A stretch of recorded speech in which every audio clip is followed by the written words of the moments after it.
Hello, welcome back to my channel. Another day, another rebirth.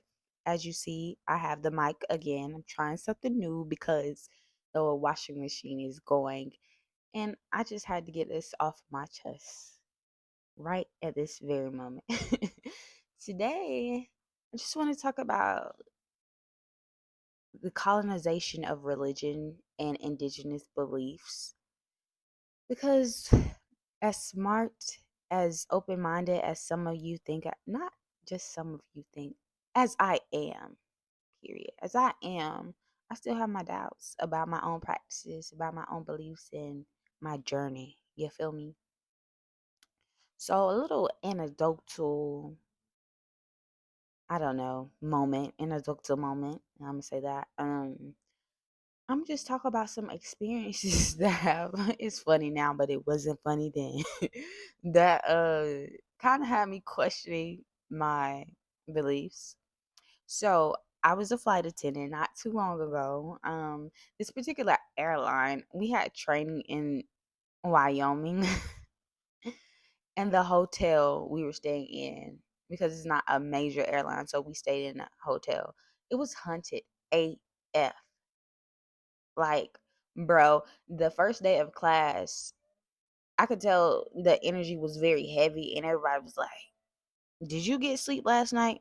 Then I heard somebody behind me say, "Y'all, I felt like it was somebody sitting on my bed and clawing at my feet." And I was like, "Wait a minute, let me talk to you." And even though I had very pleasant dreams, and I was literally dreaming of the names of Native American chiefs that fought in Little Bighorn, like not too far away from where we were staying. It was crazy. And then one of my classmates, the older white lady, she was like, "Spirit has a big message for you to carry back with you.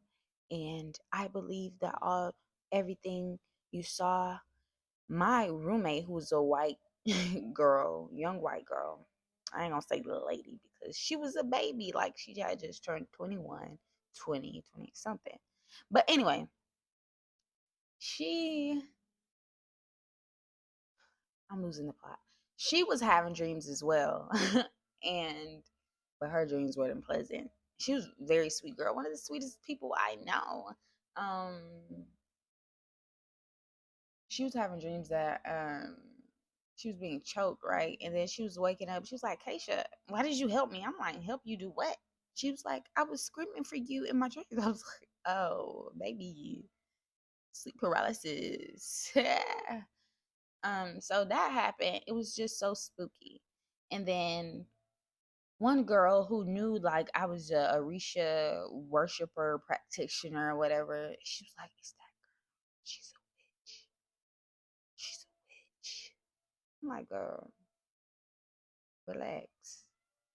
So me and her got into a whole argument. Mind you, I tried to hash things out with her at the bar. I bought her a drink after class.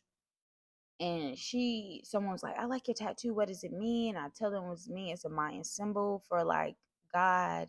And she was like, "Is it the real God or your God?" And I was like, "Whoa, whoa, whoa. That's a very loaded question."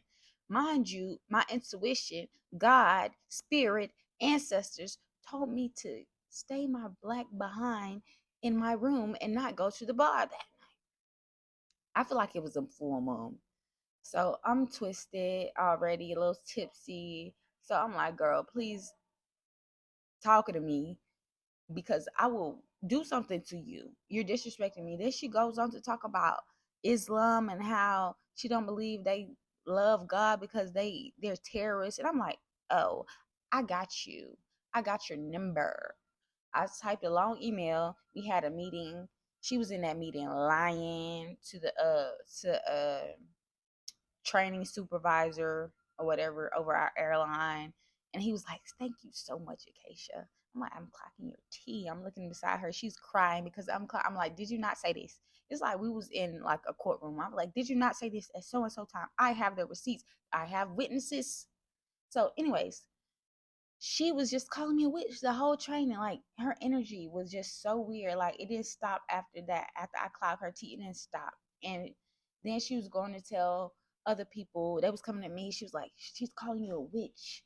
And then people were having my back, but some the Orlando girls. So we had like a Atlanta and or Orlando based training. The Orlando girls, they were very Christian and they were like racist. I'm not even gonna lie. And they were on her side. I don't really care about sides, but that situation right there. Okay, I forgot to tell you when I got back to my room from the bar. It was a dog. I thought it was attacking me, but as I replay in my mind, the dog was just big and friendly, and I was just a little drunk, and I thought she was attacking me. But in my head now, that dog was like, "Girl, didn't your ancestors tell you to stay in there? Didn't they tell you to stay in that room?" It was just a weird night, and I called my friend bawling. And I was like, I don't know. I'm not supposed to be here. I can't do this. It was a very weird situation. But not only that, that was a was it a winded story? I'm sorry, but it played a big part in what I'm about to tell you, as well as my last relationship. I find it necessary to tell you that this is a Nigerian woman who was raised Catholic. Yes, I'm bisexual. If you did not know, I was dating her, and she was just like, I'm trying to tap more into my indigenous beliefs. Mind you, she's Yoruba, so I'm a last name literally has a name of a Orisha in it. So I'm thinking like she trying to be tapped in. Then we were together during a very transitional period of my life before I became a flight attendant, right? When things were going up and down, then down, down, down. And she was just like, I think it's because of your practices. You're not Christian. I'm like, I thought you was trying to be tapped in. Now you're talking to me in a very white supremacist way. In a very white supremacist way. And I internalized that. I was like, I'm going through this because of my beliefs. Maybe they're demonic. And I let that bother me and I internalized the F out of that. And those were like two major experiences that was like, let me pick back up the cross in the Bible and the Holy Spirit and the Son, the Father. But I have to remember that decolonization isn't an easy thing. And you're going to run into obstacles and people like that. People are not kind. I don't think people realize that they're ultimately being racist and xenophobic when they call indigenous beliefs and practices demonic. And I have to remember that as an intelligent being, I have to remember that white people did a number. They did their big one. But just because I am intelligent enough to know that doesn't mean that these things don't impact me because right, we can know things, but we have muscle memory. And my muscle memory is to practice and pick up these books, these religions that did not belong to my people. That is my muscle memory because that is what I was raised in. That is what was ingrained in me.